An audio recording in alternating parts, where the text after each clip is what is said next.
Top Med Talk. Monty Mython here. As we prepare to move into the next phase of the COVID crisis, we're going to be widening our focus here on Top Med Talk. We will continue to deliver COVID-specific programs, but we all have a huge additional responsibility as we try to reboot normal services. So although this piece is not directly related to COVID-19, we believe it's information that is crucial to the bigger task of rebuilding the healthcare system as we learn to adapt and live with this new virus. Thank you to our sponsors and to you, our listeners, for helping us to share this important information. Nick Majerison here, and of course regular listeners to Top Med Talk will know it was at this time of year that Anaesthesia 2020 was planned in Manchester. Unfortunately, it has been postponed to next year. So, all this week, we're playing some clips from last year's excellent conference. Enjoy. Hello, I'm Joff, Lacey, and welcome to Top Med Talk and our series of broadcasts recorded live here at Anaesthesia 2019, the international flagship conference of the Royal College of Anaesthetists here in London. And I'm delighted to be joined by one of the very eminent speakers here today, Professor Hugh Hemmings, who's a professor of anaesthesia in New York and most notably an editor-in-chief of the British Journal of Anaesthesia. Welcome, Professor Hemmings. Thanks for joining us. Thank you. And you're also one of the speakers in our last session, which involves some rather sobering discussions about the serious adverse sequelae of providing anaesthesia. And you gave a talk specifically on developmental anaesthetic neurotoxicity. And I was just wanting to talk to you about that. Maybe we start off by stating that in 2016, the FDA issued an announcement saying that some of the commonly used agents in general anaesthetics could potentially be detrimental to the very young and the developing brain. And there's been a lot of evidence of in animal studies of that damage as such. Would you mind expanding on what evidence we have at the moment with regards to that neurotoxicity? So this is an excellent example of finding from the laboratory that then had important clinical implications and really spurred a lot of research, more animal research, and as well as clinical studies to determine whether it's translatable to humans.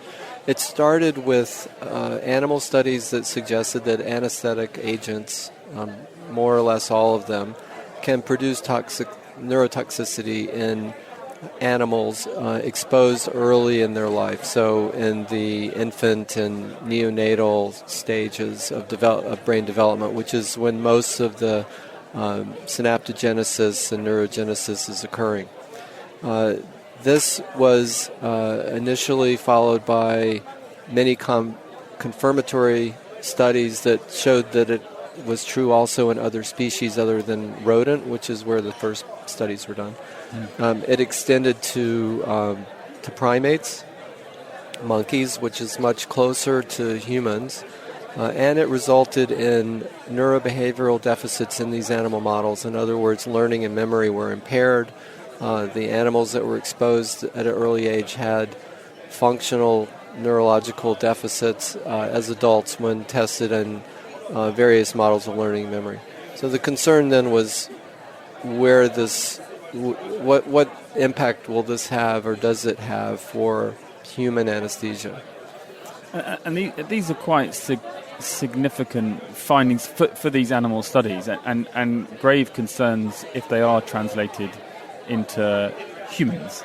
Absolutely. So that was the data in animals are incontrovertible. The effects are large, easily measured, reproducible in many labs, many species, like I said. But the issue of developmental neurotoxicity in humans had not been recognized clinically. So this was a laboratory finding really in search of a clinical correlation. The effects are so strong in animals, it would have been remarkable if that wouldn't have been noticed, but it is possible because the animal studies were all done with anesthesia alone for the most part. There were, and humans typically don't get anesthesia without surgery.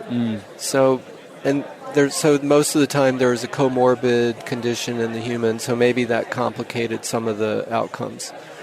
But as a result of because of the importance of this topic, a number of prospective clinical trials were conducted, 3 of which were reported in the last year, 2 in the last year, 1 in the last 2 years, that looked specifically at the impact of anesthesia and surgery on neurobehavioral measures in humans.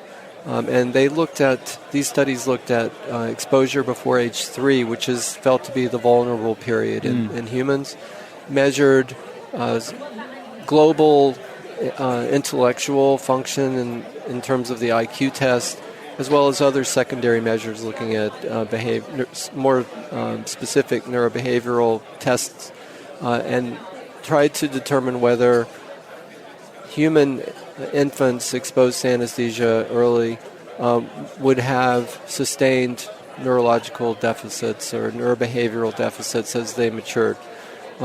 Fortunately, all 3 of these studies did not find a positive effect or find a harmful effect on the primary endpoint, which was an IQ. So whatever the effects are, at least in these, given the limitations of these studies, they're not drastic in humans.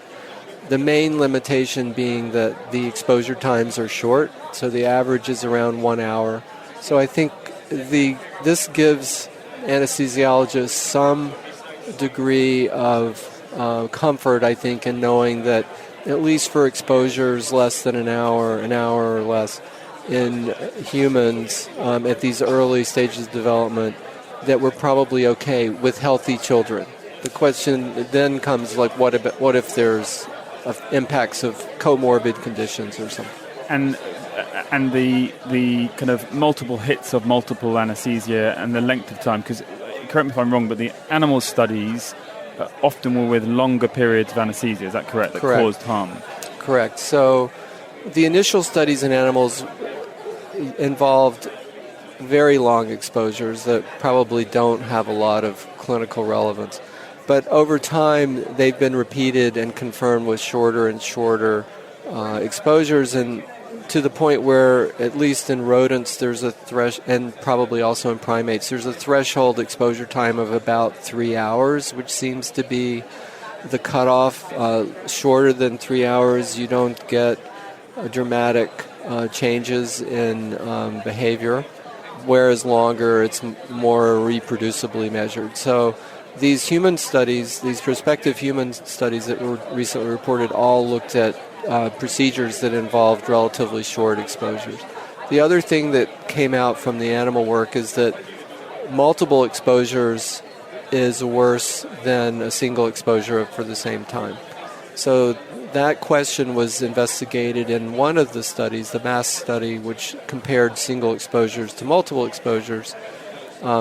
They weren't the same time, so the multiple exposure group also had a longer cumulative time of anesthesia, but there was no difference in IQ between those two groups, although there was a difference in some more subtle parentally reported changes in behavior.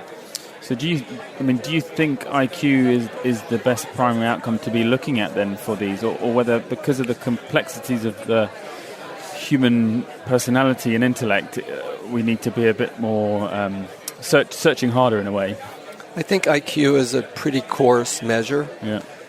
It's not the most sensitive way to look for neurological or neurobehavioral deficits. So some of the studies have used more sensitive neuropsychological testing, and they do find differences in certain domains using these tests. So going forward, we may see more focused examination of certain endpoints in certain behavioral domains that may be more sensitive to anesthesia exposure. And I think it's too early to say exactly what those are, but the studies that have been reported so far do report some evidence for subtle changes there. And the animal work also shows differential effects on different domains of neurobehavioral outcomes. Do you think we will be able to get to the bottom of it, given again the complexities of human neurodevelopment? It almost seems impossible to either include or exclude that there's going to be any detrimental effect because it's to kind of sift out the signal. I think it's going to be hard, especially in the more complex patients who have multiple comorbidities, and these may be the patients that we should be most worried about.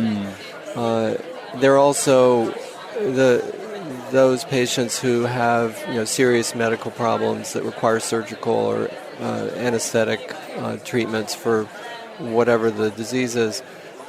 They may be at most risk, but they also have other causes for potential negative impact on their neurodevelopment. So I think it will be hard to do that, but I think well-designed studies focused on the most likely, most highest risk populations may be successful going forward. I think that's where the field is pivoting a little bit at the moment because of these recent findings that healthy patients getting short exposures seem to be okay. There may be some risk, but almost every medical procedure has some risk. And I think one thing that we have learned is that it's important that we think about elective procedures in young patients. If they can be deferred, they should be, because although we don't see gross evidence of harm, we don't see that it's risk-free either. So it's hard to prove that.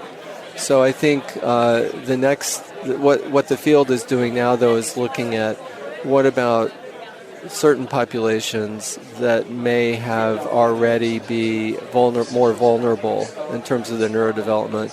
What about them?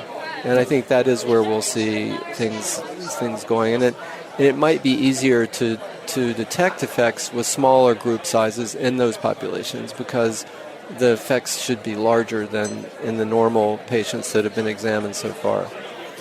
And finally, just to ask you, for the anaesthetist, anesthesiologist on the front lines now, managing the care of young children, do we think we should, on the back of what we know already, have a reflex change into how we are approaching things? Because at the moment, I don't think, certainly where I practice, it's not a major consideration when we're thinking about putting a child to sleep.